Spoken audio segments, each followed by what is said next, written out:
Good morning, everybody. I'm Christine Jacobs. Many of you have been on our calls before. I'm the Executive Director of Represent PA. We are the PAC, which raises money for Democratic women running for the Pennsylvania legislature. When we started this, we ranked 49th overall in terms of women in elected office, with only Mississippi being worse than Pennsylvania.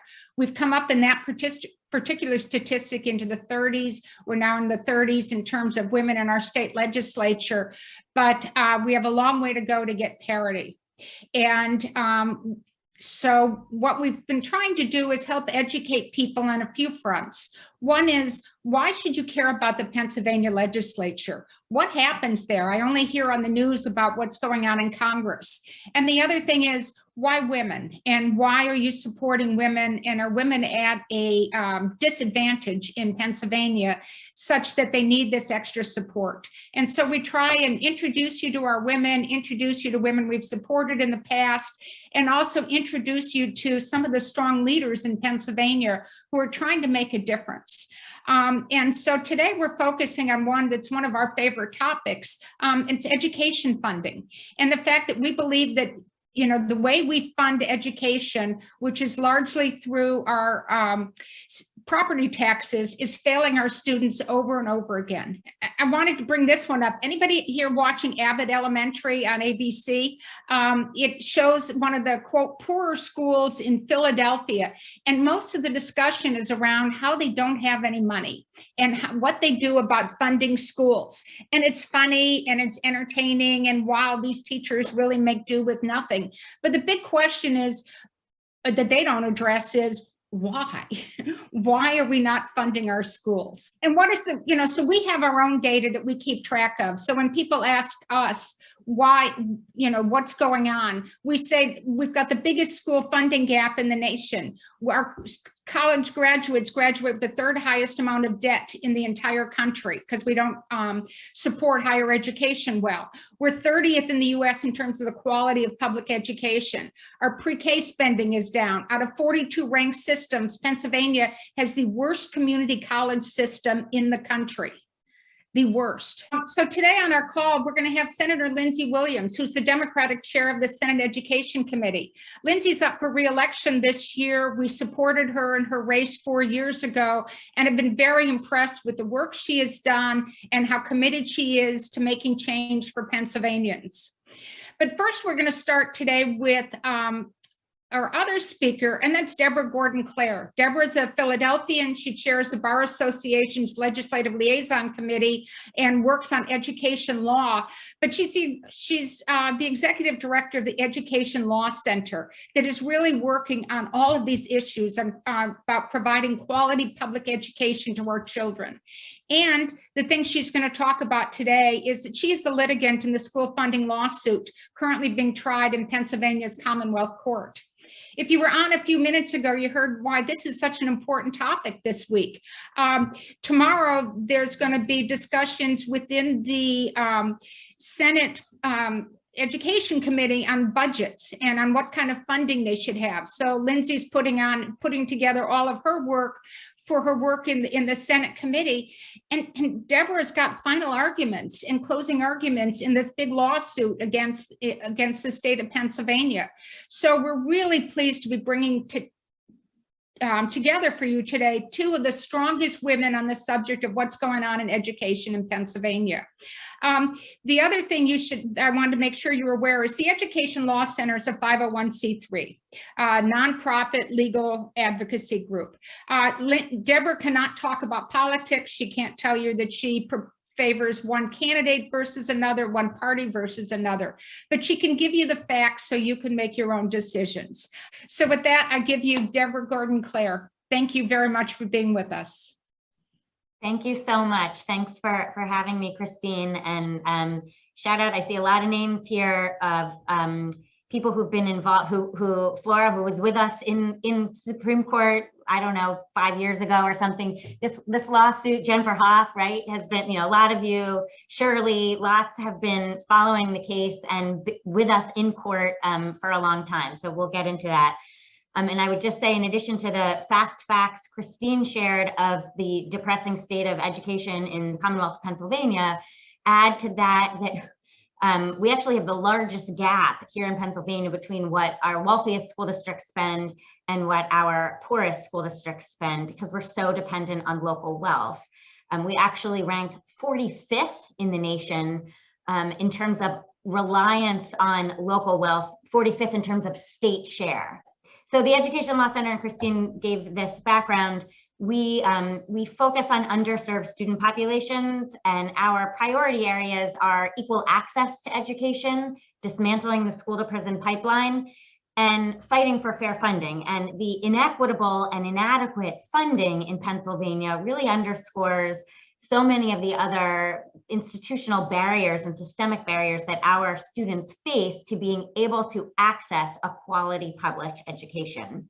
So the long-term funding problem in Pennsylvania is that, so again, the way schools are funded all over the country is a small part from the feds, although I will say Chairman Leahy just introduced, I think yesterday or this morning, an omnibus appropriations bill with an increase for Title I and other education line items, which is great, from the federal government, but it really makes up a very small percentage of overall school spending in states.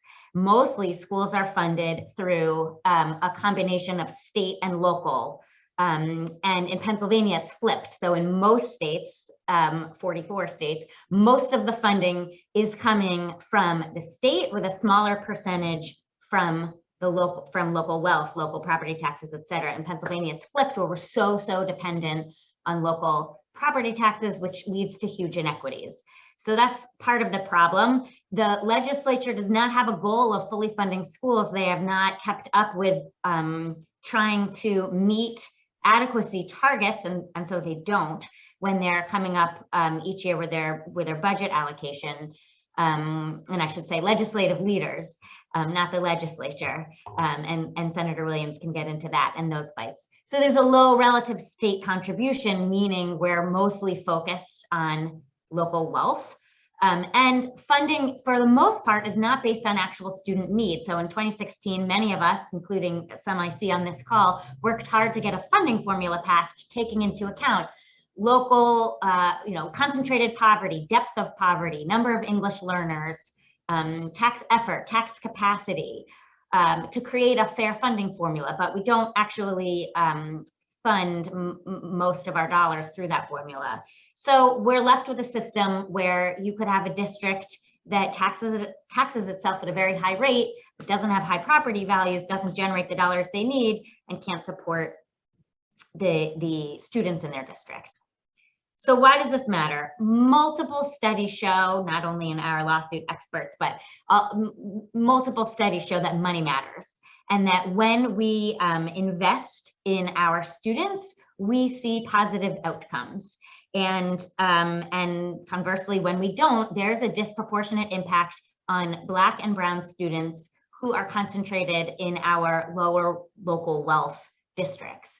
And so, again, multiple studies do show that when we invest in K-12 and pre-K, we see higher college attainment rates, we see higher earnings rates, et cetera. And the reality in Pennsylvania is that we're not doing that. And so 7 years ago, actually 7.5 years ago, the Education Law Center, the Public Interest Law Center, and a private law firm doing the case pro bono, O'Melveny, filed a case against the state for failure to fund public education under the state constitution. We have 2 counts, one under the education clause and one under the equal protection provisions. And I describe it as a pie. The pie isn't big enough, that's adequacy, and the way we distribute the pie is not fair, that's equity. So the equal, both the education clause and the equal protection provisions make up the legal claims in our case. We represent school districts across Pennsylvania. This is not just a Philadelphia problem. In fact, this impacts rural, urban, suburban districts. 86% of school districts across Pennsylvania are underfunded. And so we represent school districts, we represent the NAACP Pennsylvania State Conference, the Pennsylvania Association of Rural and Small Schools, and parents in these districts against the state, who include those who pass a budget every year. Primarily in this case, the parties who defended the system are the head of the Senate and the head of the House. So the Cutler and Corman, the two on the bottom. People say, well, what are you asking the court to do? Are you asking for that $4.6 billion, which in fact is the adequacy gap? We are not asking the court to order the legislature to pay a specific dollar figure to districts, but rather to declare the system unconstitutional and order the legislature to fix it with funds that meet the needs of our students. The reality is that our students are not graduating college and career ready, and that is the obligation, and that is what we are asking the legislature to fund schools. So the nitty-gritty trial started November 12th. Closing arguments are tomorrow. We called 29 witnesses, including 10 superintendents from all over the state. We generated, our side generated more than 11,000 pages. There are 14,000 pages so far of trial testimony. We'll add to that tomorrow in a full day of closing arguments. And we heard, again, from witnesses all across the state, some that stick in my mind, and I'm interested in what stuck in yours, because I know there are some of you who watched a lot of the live stream. But I'm thinking of the superintendent from Greater Johnstown who talked about an elementary school with 1,200 students, many of whom come to kindergarten not knowing how to hold a book, which way the pages turn, what sounds the letters make. And in that elementary school of 1,200 students, 2 reading specialists. Another teacher, middle school teacher, talked about her middle school history textbook where the last US president listed is Bill Clinton. We heard about the kindergarten where there are 75 kindergartners using 1 toilet, not to be outdone by another school district testifying to like 120 first graders using 1 toilet. We saw pictures of cracked ceilings and walls. We saw pictures of students learning in unventilated closets as their classrooms. You know, we heard about limited offerings, school districts that had to cut art and music. We heard about school districts who have increased their English learner populations 8-fold, but have not been able to afford to hire a single additional English learner teacher. And just testimony, so much testimony about the inadequate education we're providing for our students. And then also hearing from education experts who say, we know what to do. We know how to provide an adequate education to our students. We don't have the funding to do it.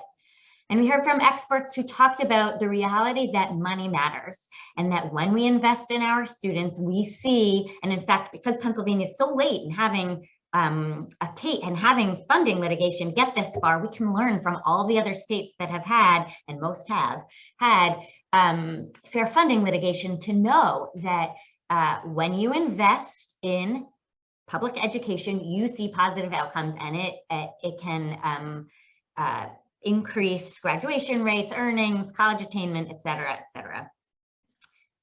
So please watch tomorrow. You can log in at Fund Our Schools PA. I'll stick it in the chat so you can cut and paste it. But you can watch closing arguments being live streamed starting at 9 a.m. The road doesn't end tomorrow. We have all sorts of fun filings like findings of fact and conclusions of law to be filed, and other legal filings will be fully briefed by the beginning of July, and hope for a decision soon thereafter. But I should point out to you, the reality is that the losing party will be likely to appeal to the Pennsylvania Supreme Court. So this case keeps going. Just a few other facts to put in here to underscore the fact that we have race and class disparities in Pennsylvania. Quite stark. 50% of our Black students and 40% of our Latinx students live in our poorest school districts, which have the least funding and are not providing for their students. And again, clear evidence that funding can mitigate poverty. And I can stick in a link to this map. You can find your own school district, but these are the adequacy gaps per student. So multiply that by how many students are in a class, how many students are in a district. You're looking at huge adequacy gaps in so many districts across Pennsylvania do not have what they need to provide the basics for their students. We had an expert estimate that it's $4.6 billion. That's the gap between what we spend and what we should be spending just to get to adequacy. And again, this is a statewide problem. We filed this case because there are studies showing that funding lawsuits bring about more revenue than the state would otherwise allocate and can break a political impasse over funding. And so we see great outcomes in other states. You can look at Kentucky, you can look at New Jersey, all over the country to see the impact of fair funding litigation. But it's important to note, and this is, I think, a good segue to Senator Williams' comments, that the legislature does not have to wait for a positive outcome from court. In fact, they can act now. They have the chance every year in the budget negotiations to allocate adequate and equitable dollars to our students. And they have an opportunity this year to really make a down payment on what our students need with Governor Wolf's recent proposal, which includes significant dollars for basic education funding, special education funding, pre-K, and dollars sent to the 100 districts furthest from adequacy, accelerated to them in a line item many of us worked on called Level Up. And so there are opportunities right now for the legislature to address the inadequate and inequitable system. And meanwhile, we're in court. So I'm happy to answer any questions, or if Senator Williams wants to talk, and we can both take questions, sort of whatever works. Well, before we go on to Senator Williams, I'd love to know what arguments does the other side, or has the other side put up? You know, you make a very, I'm not in the jury, I'm not one of the judges, but what arguments is the other side putting up as to why this is not necessary, why we don't need more funding, why we don't need a change in how we fund? Yeah, so I can speak in basic terms. I don't like to get into the very specifics of what the other side is arguing, but I know Shirley Howe has been following the trial. I know Jennifer Hoff has been following the trial. Betsy Shear has been following the trial. So if anyone wants to pipe up with what they heard and really stuck out to them, I would welcome that. But I would say, I will tell you a couple of their witnesses, and I think that'll give you a good idea of their belief, which is that their first witness was the head of a private Christian school. Okay, so we know that they're very focused on vouchers and EITC. But I will also tell you that witness talked about the importance of small class size. And that, so that was interesting. They had, they had 2 cyber charter leaders testify, and I would point you to the mounds of data on outcomes of students attending cyber charter schools, and some great reports that Children First and others have put out about the impact of cyber charter schools. What else? They had an expert who had to be withdrawn for plagiarism. There was another expert who focused a lot on the teachers unions. But I will say, I think a lot of the experts actually helped make our case that money matters. And that's right, Bill Ewing puts in, what we're doing is good enough. That yes, it's true that, we had all of these witnesses from school districts talk about the realities that they face. But I believe the argument will be the constitutional standard. In fact, this was said in opening, the constitutional standard isn't to provide the Taj Mahal to our students. Do others want to pipe up with what they heard? So yes to all that. What I heard was that what we're giving our students is enough, and it's their fault if they don't succeed. That they have AP Calculus. Let's be clear, AP Calc in William Penn looks different than AP Calc in Radnor. But that you know, and one of the folks even said, well, they're just going to be flipping burgers at McDonald's, right? That high school biology doesn't matter in as it relates to living your life and public health. We hear it a lot, right? That it's our students' fault. And I mean, in 2016, they said, if you can turn the lights on, you're a viable school district. You're meeting the constitutional standard as long as the lights are on and the doors are open. Right. So, right, that is just crazy chatter. So I think the judge heard really strong, compelling evidence from educators, from economic experts, and many others who made the case that money matters and what our students have is not adequate and it's not equitable. Shirley Howe, you've been writing in the chat. Would you like to I know. say something? Yes, I'm not mute. Yeah, I would just echo much of what Deborah and Jennifer have said and remark about the those on the stand from William Penn School District truly did a wonderful job. The former superintendent, Jane Harbert, current superintendent, Dr. Eric B. Coates. Also, the testimony from a kindergarten teacher in the district was particularly compelling about what her day looks like, when the children can or cannot go outside for recess because of a field that they have to cross because they don't have a place at their own school. That she sees a silver lining when children from other classes have to come into her class when they don't have enough substitutes in the building, because it provides a learning opportunity for those older students to help her teach her younger kindergarten class students. So just, you know, back to what we said about, you know, teacher or districts making do with what they have, but why should they? Also, Rap Curry, the athletic director at William Penn, was also on the stand, very compelling testimony. So, you know, although nothing's been recorded, the Fund Our Schools PA website has some great, just as, you know, each person who testified and summation of what they said. It's compelling. It makes us angry. It makes us want to continue this fight. As Deborah mentioned, we've been in it for a long, long time. We have a fair funding formula that we don't adequately use. And this is just one more step towards getting all students what they need because they don't have it right now.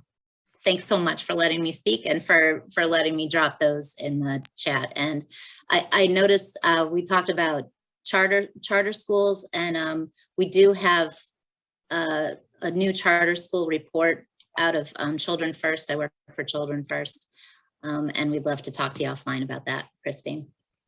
Be happy to, because, you know, we've been bringing, as I said at the beginning, we're trying to bring issues of importance to mostly women who care and who aren't exposed to these things. We all live our, you know, I feel my children all were in the different Easttown school district that has huge funding. My kids would laugh about every year they would replace all the computers in the computer lab because of course they had the money to do it. And the funding in Conestoga High School was tremendous. And I lived there because of the good schools. And it's wrong. And it's, you know, I'm very happy that my kids got those and I didn't want them to have any less than that. But on the other hand, we're all Pennsylvanians and there is funding available and there is a way to do this. Anybody else want to talk about what's going on in the court case? Bill Ewing, you said you've been listening in. I do allow an occasional male voice on our calls. As many of you know, I have a real hang up about making sure we have women of authority, first because they exist, and second because it's important for all of us to hear women's voices in authority just to change our mindsets. But Bill Ewing, you're always special to us. Well, I heard basically Shirley and Deborah have summarized it pretty well. I mean, it's embarrassing that our representatives in the state legislature did such a terrible job of trying to justify their conduct. But yeah, I mean, several people have pointed it out. They basically say this was good enough. You know, they don't need all those things for a thorough and efficient education. Calculus, who needs calculus, etc. So It wasn't even just calculus, it was algebra. yeah, right, exactly. Our people have done just Deborah and your folks and the Public Interest Law Center and O'Melveny. I was talking to Michael Churchill, and he said they put an incredible amount of resources into this pro bono case. So you've done a great job. All the witnesses are, for our side, were really, they knew what they were talking about, and they'd been well prepared. That's fabulous. And I just think this has been very important for all of you to hear. We'll talk at the end about what all you can do, but anger is a good thing. You know, a lot of people are expressing shock, anger, whatever.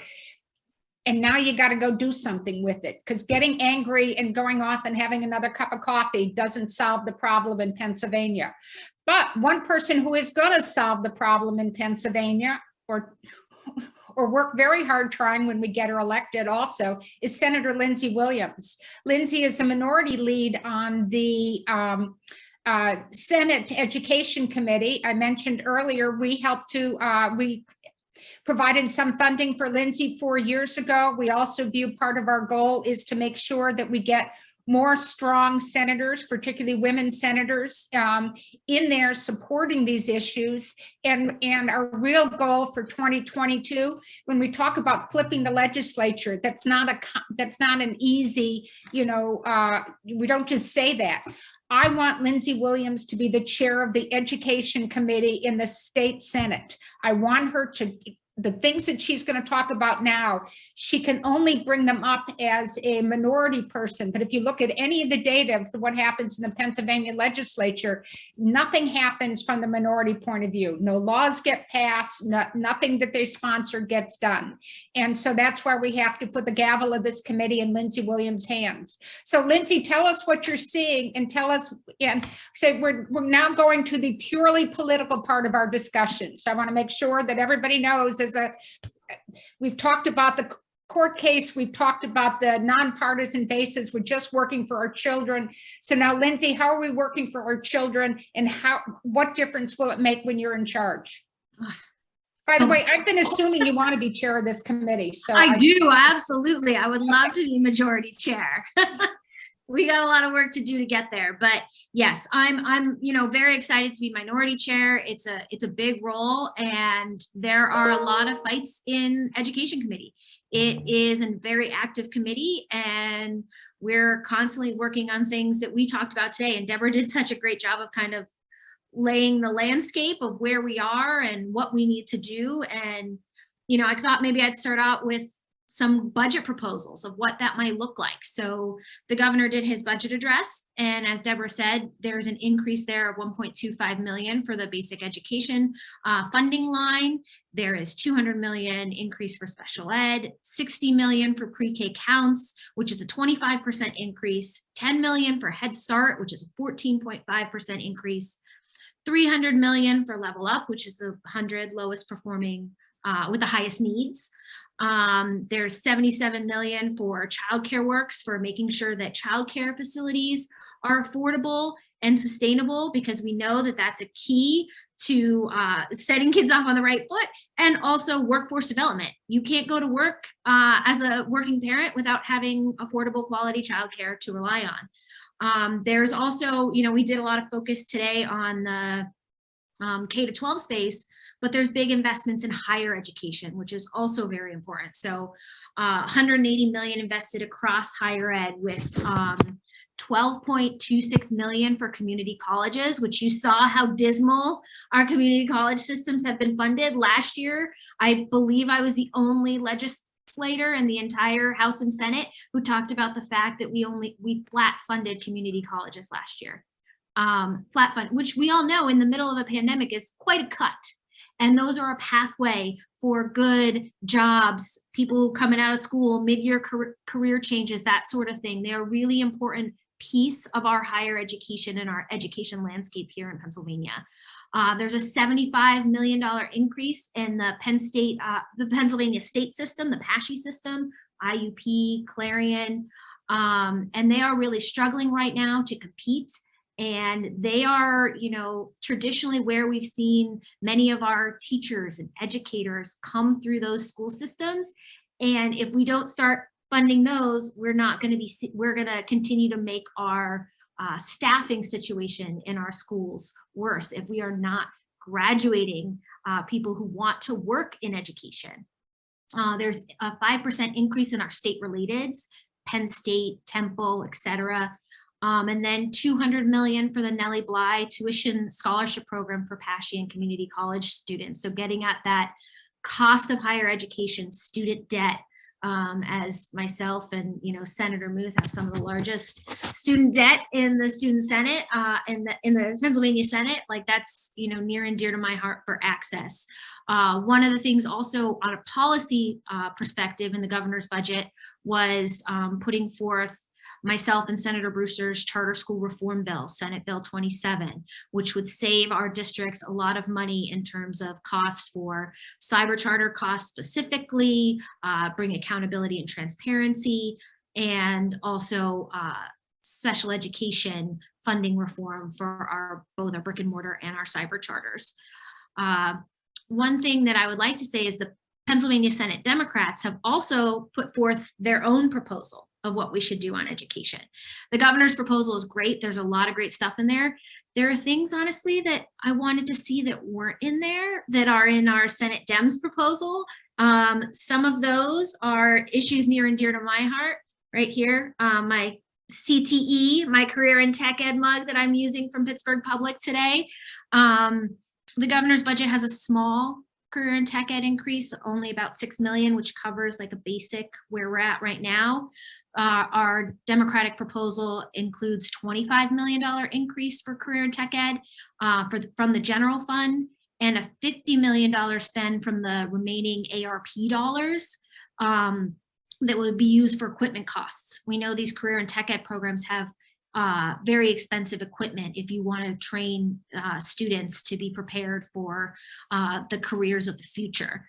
There's $25 million for dual enrollment. So for students who are taking those classes in high school that will count towards college credit so they can save money, and it really improves access for students who don't have the financial need, the financial ability to do dual enrollment. They don't have the money to pay for that.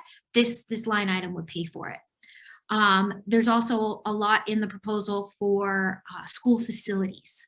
So PlanCon, making sure that schools $250 million to improve their facilities. Toxic schools, $800 million for like getting lead and asbestos and all kinds of things out of our schools. And the other big piece is staffing.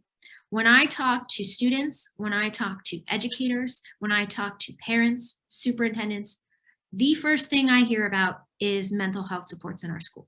Every time it comes up, and we talk a lot about it. Even the Republicans talk about the mental health challenges in our schools, but we need to spend some money in that space. The proposal has $100 million for mental health supports in the school, and I have two bills that I am proposing that would do student loan forgiveness for school-based mental health professionals.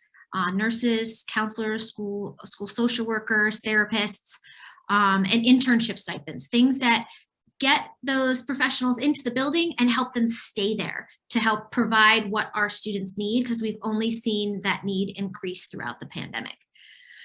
So as Christine said, we are starting budget hearings. Well, we haven't started, but we started budget hearings a couple weeks ago, but tomorrow is the PDE's budget hearing.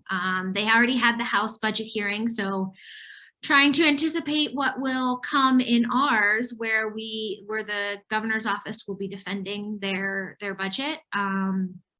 And we'll be trying to advocate for these funds. We've seen in the House them raise arguments like, oh, the money doesn't matter. You're just throwing more money into, like, I don't know if they think it's a black hole or what, instead of our kids, instead of our futures, and ignoring all those studies that show that money and investment in our kids really makes a big difference in what we are providing for our students. So we, unlike many times in our history, we actually have money to do the things that we want to do. We have a budget surplus. We're projecting like a $6 million budget surplus. We have federal ARP dollars that we could leverage. We have money available, and we are still fighting the fight of we need to spend this money on education, which is infuriating. Like, I saw some of the comments while we were chatting. It is infuriating that we're still fighting over spending money, and we're still in court. We are in court right now saying we don't spend enough money on education. Then they're saying we can't spend the literally billions of dollars we have sitting there on education.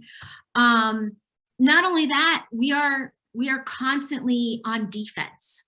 So somebody, I believe, mentioned vouchers in the chat, and Deborah mentioned EITC briefly. So that's the Education Improvement Tax Credit, EITC and OSTC, Opportunity Tax Credit. So I'm messing up the acronym there, but they are large vouchers here in Pennsylvania that provide money for families to go to private school.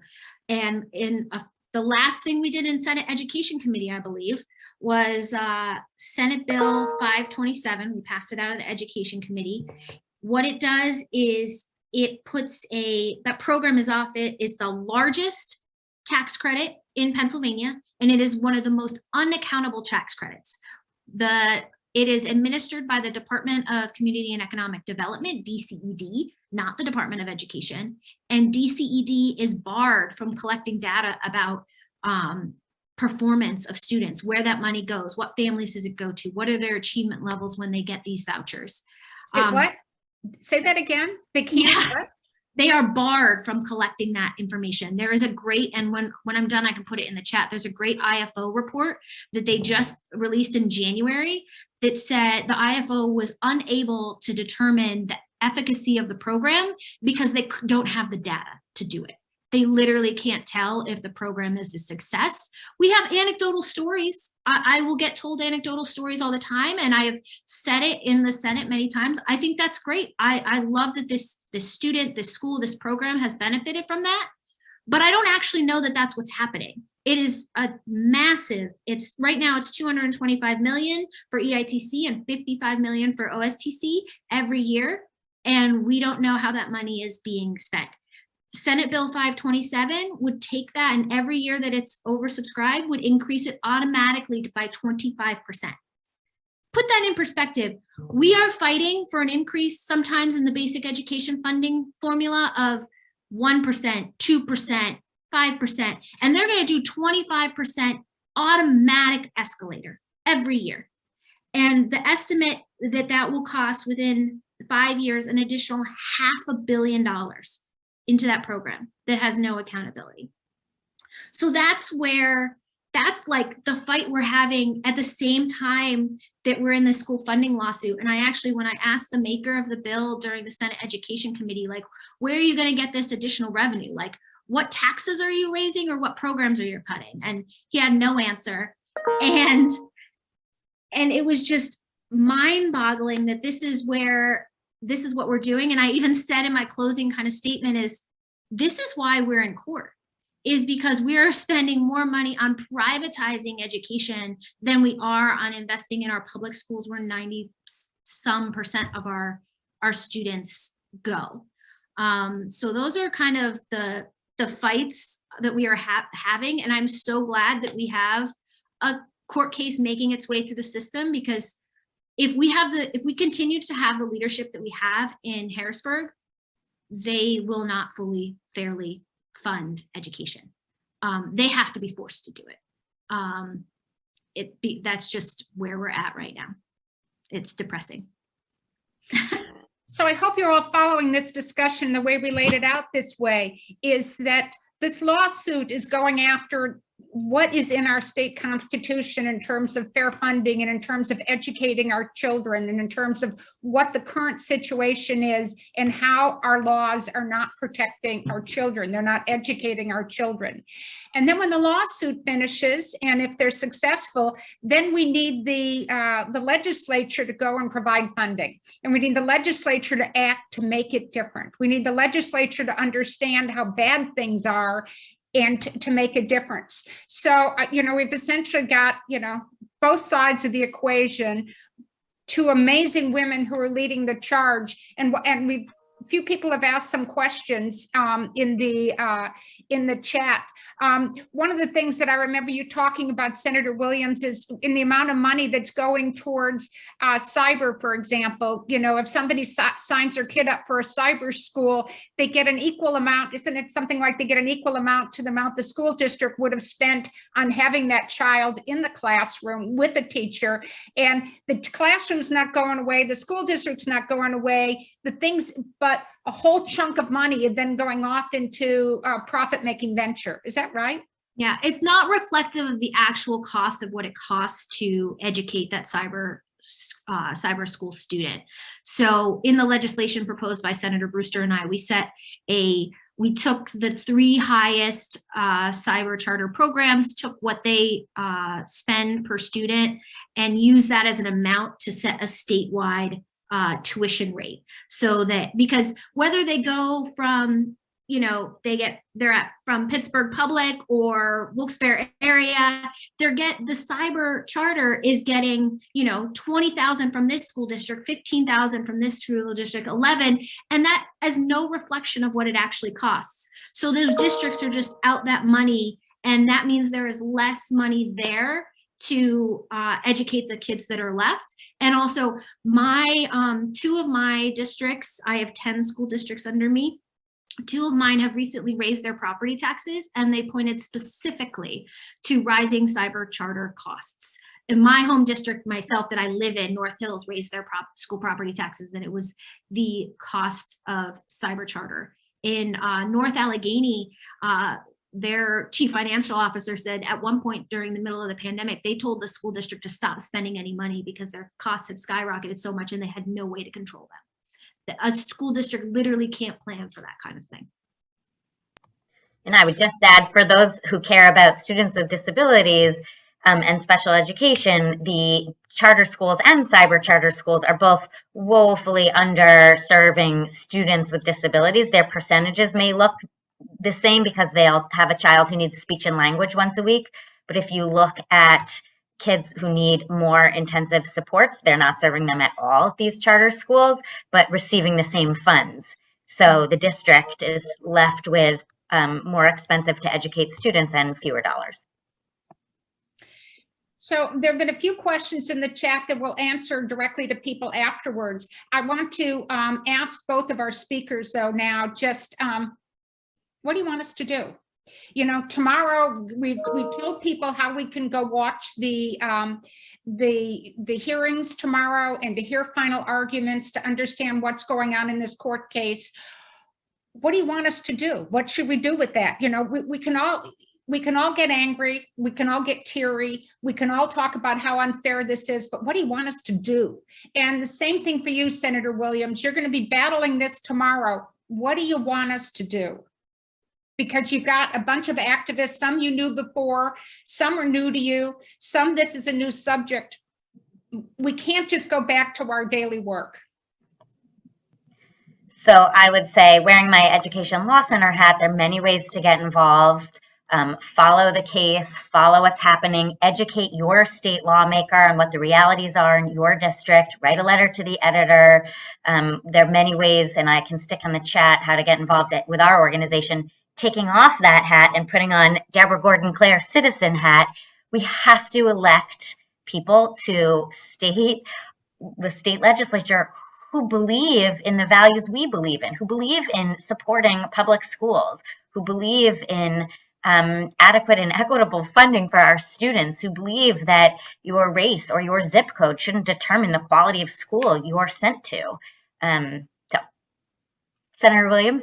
Yeah, I couldn't agree more. Yes, get involved, write letters to your editor, contact your legislator, your state rep, your state senator, contact the, Republican chairs of the Senate education committees and talk about it. They pay attention to that. And then, vote and organize and elect more people, more women who support public education and who talk about it in a way that shares your values. That's so important. That's, thankfully we've moved the needle in both the House and the Senate and have more advocates, but we need to get to that majority so that, that we are the one running those bills and I don't have to play so much defense. I would love to just play offense on these things. And every time I hear, somebody talk about mental health supports or career and tech ed, I'm like, well, there's programs, there's bills, there's money. We can spend money on these things, and we have it. That's the thing, we have it, and we should be, and we're not, because instead we're spending money on privatizing our schools over and over and over again. And I would add, I would be remiss if I didn't mention the number of bad bills coming out of the legislature that the governor has vetoed over the past number of years. And so thinking about the governor's race, I think is really critical because, education is obviously what we're focused on today, but pick your issue that I know Represent PA cares about. And unfortunately, the governor's had to veto a lot. Yes. And one of the things, our next breakfast briefing is in a couple of weeks, and we're going to talk about what I refer to as the red alert or the dirty tricks that are going on in the legislature right now. We're lucky. We're not Texas and we're not Florida.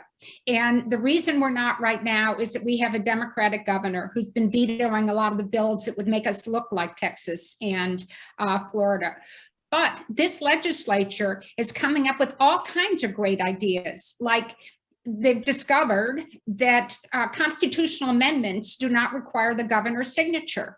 And so if they could get it passed in 2 sessions in a row in the legislature, then they put it on the ballot. And they're putting it on the ballot in primaries and off-year elections when a lot of people aren't paying attention.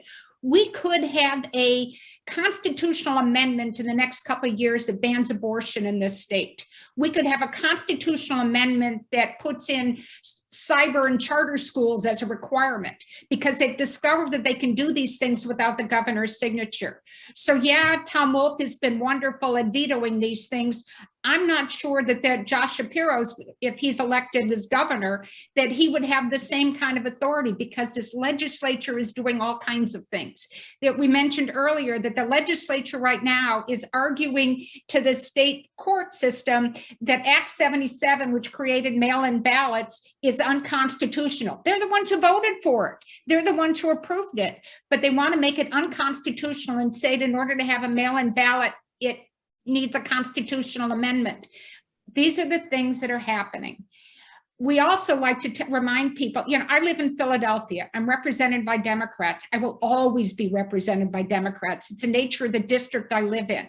But I live in Pennsylvania, and I want to affect seats all over this state so that Senator Williams, when she's going in there, she has compatriots who can fight with her. There are several women on this call today. They put their names in the chat. People who, Represent's next process is as soon as petitions are done, whenever that's going to happen in this state and the districts are finalized, women can start applying to us for primary endorsements. We're going to go through our endorsement process in April. If you're at the $1,200 or above level and you're giving, you'll be invited to read applications. It's a wonderful thing to do. We're going to have a Saturday session in April where we're going to talk about these and award money. We want to award a lot more money. We talk about the need to flip things. I like to just keep putting this slide up to remind you, we need to flip 12 House seats and 6 Senate seats to gain the majority and hold all the current seats that we have. We're going to be investing. There's new districts right now. They're going to need candidates. We invest in strong women. We do not, we pick and choose our races. So we don't invest in every race where there's a woman running because we don't have the money to do it. We invest in places where we think a woman can win, and we provide the extra incentive.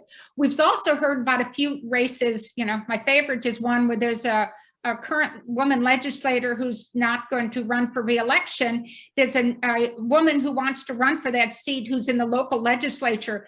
But wouldn't you know it, the local party said, oh, it's not your turn, dear. You've got young children. It's going to be too hard for you. We got a guy to run for that seat. That is something we've heard all over Pennsylvania, and we're hearing it in 2022.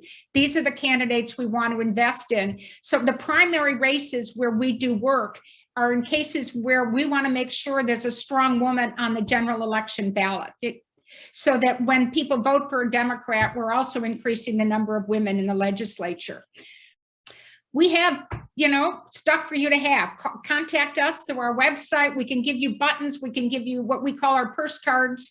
We like to tell people to vote with their purse and carry these around and remind people how important it is to elect progressive women in Pennsylvania. Check out our website, volunteer with us, invite 3 friends, tell people that they have to, tell people, you know, if you go sit with people today and you're having lunch with friends, or you're going to work, or you're, you know, talking to somebody else, tell them, oh my God, I had no idea how bad it was in Pennsylvania. And as I mentioned, on Thursday, March 24th, we're going to have my, you know, the dirty trick summary. What are all the things that this legislature is trying to do now to abuse the majority, to use the majority, to avoid progressive policies and democratic action? And we're going to have Senator Maria Collette and Reps Liz Handage and Jennifer Amara to talk about some of the indignities going on. By the way, we're doing a match this month. So if you're new funding, or if you've been at the $500 level and you raise your donation up to $1,000, we'll do we've got a generous sponsor who'll do a 1-for-1 match of the increase. So it applies to lapsed donors, new donors, and people who are increasing their contributions. It's Women's History Month. Let's take advantage of it. Let's make sure that we're supporting these women. Look at the people who are doing the work for us. Look at these women who are fighting the lawsuits and fighting for us in the legislature. We need to support them. We need to make sure that the work is getting done. And this is one way that you can help. So thank you, everybody. Thank you, Senators. Thank you, Deborah. Amazing discussion. And I'm not going to go cry. I'm going to go get mad. So thank you, everybody, for participating today.